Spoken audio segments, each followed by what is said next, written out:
So hello everyone, welcome to my YouTube channel. My name is यश जैन, आपका chemistry teacher. So finally CUET का result आ चुका है. बहुत सारे बच्चों का जो रॉ स्कोर था वो बहुत ज़्यादा था, बट जो नॉर्मलाइज स्कोर था वो 100 मार्क्स या 200 मार्क्स कम भी आए हैं. तो टेंशन लेने की ज़रूरत नहीं है.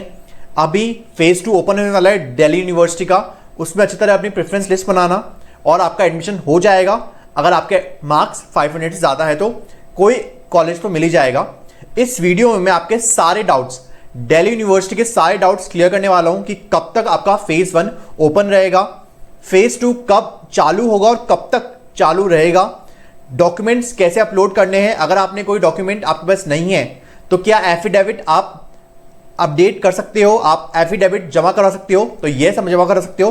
तो इस सारी की सारी आपकी डाउट्स, आपकी क्वेरीज इस 5 मिनट की वीडियो में सॉल्व कर दूंगा. वीडियो को स्टार्टिंग से लास्ट देखना.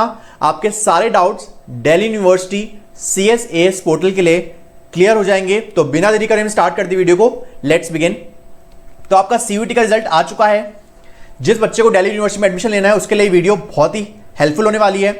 दिल्ली यूनिवर्सिटी का फेज़ 1 हमको पता है 17 जून को ओपन हो गया था और ये ओपन रहेगा कब तक? वेरी इंपॉर्टेंट, ओपन रहेगा जब तक आपका फेज़ 2 ओपन रहेगा, जब तक आपका फेज़ 1 भी ओपन रहेगा. और ये फेज़ 1 कब तक ओपन रहेगा ये अपडेट मैं नहीं दे रहा हूं आपको. ये अपडेट आपको दिल्ली यूनिवर्सिटी की dean of admission ma'am professor Haneet Gandhi दे रही है कि जो आपका फेज़ 1 है वो कब तक ओपन रहेगा, फेज़ 2 तक. तो अभी आप तक आपने फेज़ 1 में अगर डॉक्यूमेंट्स अपलोड नहीं करे तो अभी भी आप कर सकते हो. और फेज़ 2 जो है वो आपके 4 जुलाई को आपका रिजल्ट आ गया था, तो आपका फेज़ 2 जो है वो 7 से 8 जुलाई के बीच में कभी भी ओपन हो सकता है. वेरी इंपॉर्टेंट, ये सिर्फ 10 दिन के लिए ओपन होगा. जो डीन ऑफ एडमिशन मैम है उन्होंने कंफर्म करा है कि ये सिर्फ 10 दिन के लिए ओपन होगा. तो ये बहुत कम टाइम की विंडो है. तो आपको एकदम अवेयर रहना है कि कैसे, जैसे फेज़ 2 ओपन होता है मैं आपको बता दूंगा. फेज़ 1 और फेज़ 2 दोनों ही एक साथ क्लोज होंगे, ठीक है. सेम टाइम पर आपके फेज़ 1 और फेज़ 2 क्लोज होंगे. उसके बाद जैसे ही फेज़ 2 खत्म होगा उसके बाद क्लासेस स्टार्ट होगी 1 अगस्त से क्लासेस स्टार्ट हो जाएगी. ये उन्होंने मैम ने कंफर्म करा है. अगर बात करें मिसमैच इशू की, अगर आपका मिसमैच हो गया है, देखो अगर मान लेते हैं, एग्जांपल देता हूं, आपका नेम है पवन कुमार बट आपने पवन और KR लिखा है, तो ये देखो माइनर मिस्टेक है. ये सिर्फ आपने फॉर्म में करी है, जो आपके डॉक्यूमेंट्स उनमें पवन कुमार ही है, तो ये माइनर मिस्टेक तो इग्नोर कर देंगे, ठीक है. बट अगर आपकी कोई मेजर मिस्टेक है और आपने फॉर्म भरते टाइम कोई मेजर मिस्टेक कर दी है तो कोई प्रॉब्लम नहीं है. करेक्शन विंडो ओपन होगी लास्ट में, फेज़ 2 के बाद करेक्शन विंडो ओपन होगी. तो उस टाइम आप रेज अ क्वेरी करके आप जो आपकी मिस्टेक है वो अंडू करवा लेना, तो उसमें कोई प्रॉब्लम नहीं है. बट ध्यान से फॉर्म भरो, जो अभी फॉर्म भरेगा एकदम ध्यान से फॉर्म भरो, प्रीव्यू करो उसको, उसके बाद ही सबमिट करो. और ये करेक्शन विंडो आपकी सिर्फ 2 से 3 दिन के लिए खुलेगी, तो ये करेक्शन विंडो की भी जो टाइम पीरियड है वो बहुत कम है.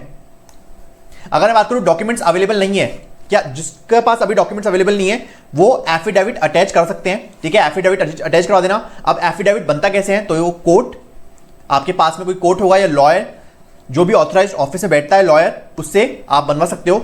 2 या 3 दिन में आपका ये डॉक्यूमेंट है वो बन जाएगा, एफिडेविट डॉक्यूमेंट जो है वो बन जाएगा.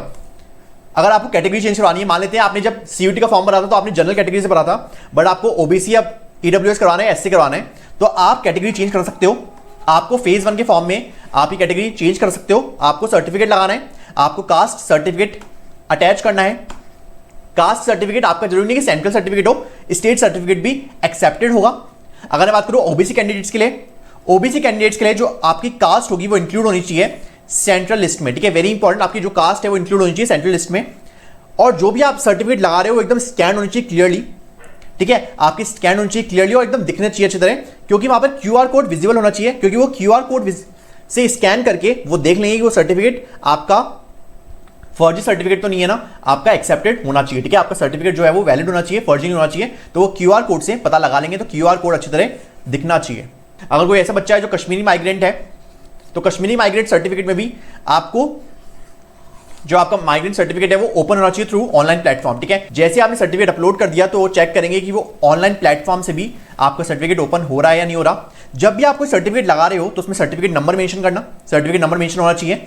डिजिटल या ऑफलाइन दोनों तरह से आप सर्टिफिकेट आपका या तो डिजिटल हो या ऑफलाइन हो, दोनों तरह से जो आपका सर्टिफिकेट आपको मिला है वो अपलोड आप कर सकते हो.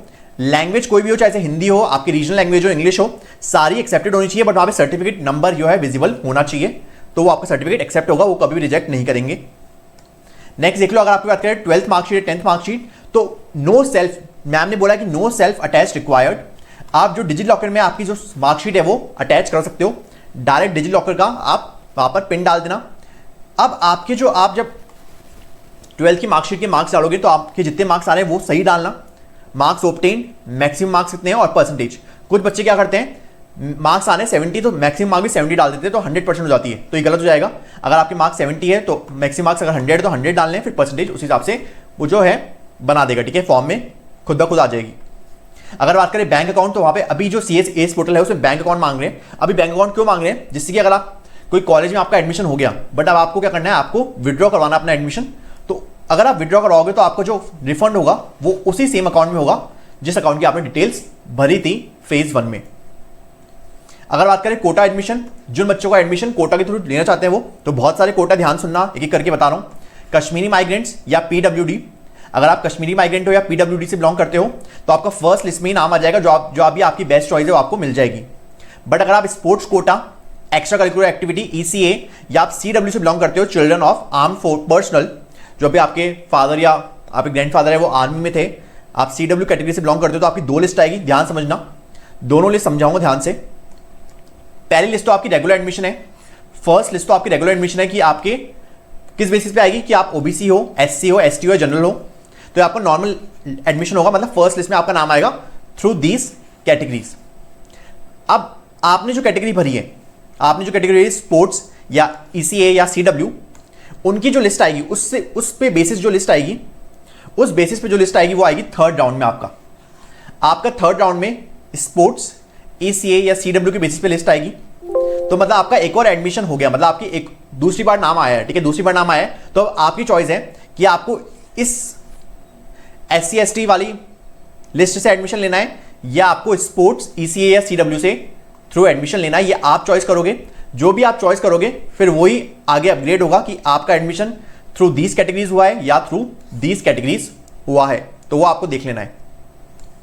नेक्स्ट है, अगर आप CW कैटेगरी से बिलोंग करते हो तो ध्यान से देख लो, ये सारे डॉक्यूमेंट्स आप अभी फेज 1 में अपलोड कर दो, वरना वो बाद में मांगेंगे, आपको बाद में भी अपलोड करने ही पड़ेंगे। सबसे पहला प्रायोरिटी चेक है, प्रायोरिटी चेक सबकी अलग अलग होती है। उसके बाद ECC सर्टिफिकेट, एक CW कैटेगरी में ECC सर्टिफिकेट होता है, वो भी आपके पास होगा। उसके बाद डिस्पैच डायरी सर्टिफिकेट होता है, फिर गैलेंट्री अवार्ड होता है। तो ये सारे चारों के चारों डॉक्यूमेंट्स आपको अपलोड करने हैं अभी फेज 1 में। Upload in phase 1 only, phase 1 में अपलोड कर देना, वरना अगर आप अपलोड नहीं करोगे अभी तो आपको वो बाद में मांगेंगे, फिर आपको बाद में सबमिट करना पड़ेगा।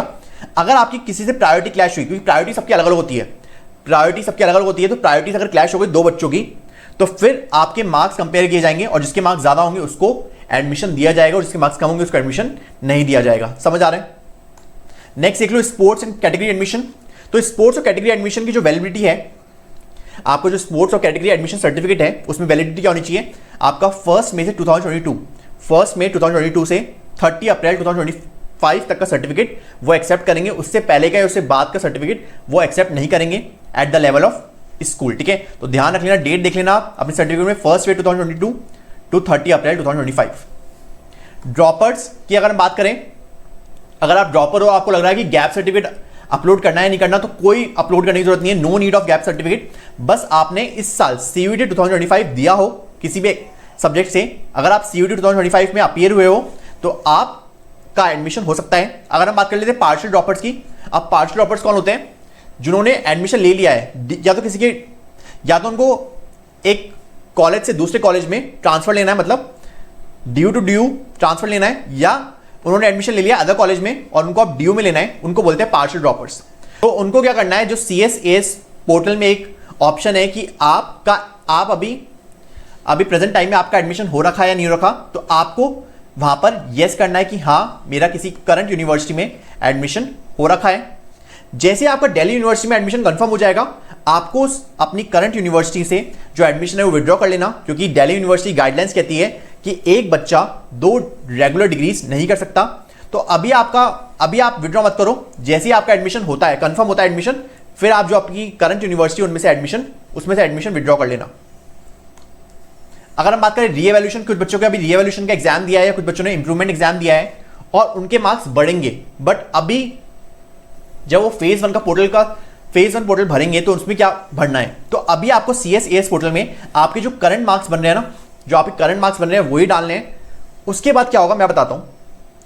अगर आपको नए मार्क्स डालने तो वो कब डालोगे आप, तो ध्यान से सीखना, जो आपकी सेकेंड राउंड ऑफ काउंसलिंग है, सेकेंड राउंड ऑफ काउंसलिंग के बाद फेस वापस से रीओपन होगा, ठीक है। जो दिल्ली यूनिवर्सिटी का CSAS पोर्टल है वो वापस रीओपन होगा, उसको बोलते हैं मिड एंट्री, उसको बोलते हैं मिड एंट्री। फिर आपका वापस से रजिस्ट्रेशन होगा, आपका वापस से रजिस्ट्रेशन होगा, और जो आपके रीएवैल्यूएशन के बाद या इंप्रूवमेंट एग्जाम के बाद जो मार्क्स आए हैं वो आप उसके बाद डाल सकते हो, ठीक है। तो आपको टेंशन लेने की जरूरत नहीं है कि आपके अभी वाले मार्क्स डालूं या क्या करूं, तो आपको अभी वाले मार्क्स ही डालने हैं, और जैसे आपका रिजल्ट आता है फिर आपका जो पोर्टल है वापस ओपन होगा, वापस से आप रजिस्ट्रेशन कराओगे और फिर आप आपके नए मार्क्स फिल करोगे। करेक्शन विंडो मैंने आपको बता ही दिया, करेक्शन विंडो जो है वो आपका फेज 2 के बाद खुलेगी और सिर्फ 2 से 3 दिन के लिए खुलेगी, तो उस टाइम आपको अवेयर रहना है।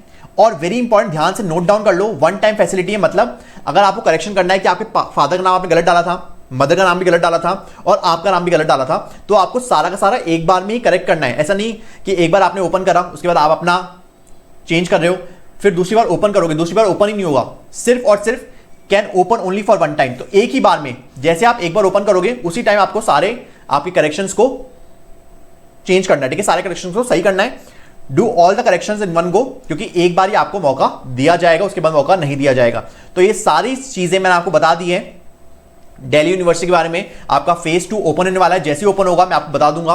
और एक बात और, इस चैनल पे बहुत ही अच्छी वीडियो होने वाली है जिसमें मैं आपको बताऊंगा प्रेफरेंस शीट कैसे बनानी है, बेस्ट मेथड बताने वाला हूं। आपको ऐसा मेथड किसने बताया होगा आज तक, एकदम बेस्ट मेथड बताने वाला हूं। अभी भी आपको कोई ड्यू रिलेटेड प्रॉब्लम है, ड्यू के एडमिशन रिलेटेड प्रॉब्लम है, तो आप मुझे इंस्टाग्राम पर मैसेज कर देना, इंस्टाग्राम पे डीएम कर देना, ये मेरा इंस्टाग्राम यूजर नेम है, उस पर डीएम कर देना। कुछ भी क्वेरी हो पूछ लेना, मैं आपको सारी क्वेरीज आपको सॉल्व कर दूंगा। वैसे आपको क्वेरी होनी नहीं चाहिए, क्योंकि मैंने सारी क्वेरीज जो भी बच्चों की कॉमन क्वेरीज होती है वो मैंने सारी की सारी इस वीडियो में ले ली है। अगर आप दिल्ली यूनिवर्सिटी टारगेट कर रहे हो तो इस चैनल को जरूर से सब्सक्राइब कर लेना, क्योंकि इस चैनल पे आपको सारी की सारी ड्यू अपडेट्स एकदम टाइम पे मिलेगी और एकदम सही और वेरीफाइड मिलेगी। तो इस वीडियो में इतना ही, जैसे ही फेज 2 ओपन होता है मैं आपको बता दूंगा नई वीडियो के साथ। अगर आपको वीडियो अच्छी लगी तो like this video, subscribe to my channel. मैं आपको मिलता हूं नेक्स्ट वीडियो में। Thank you.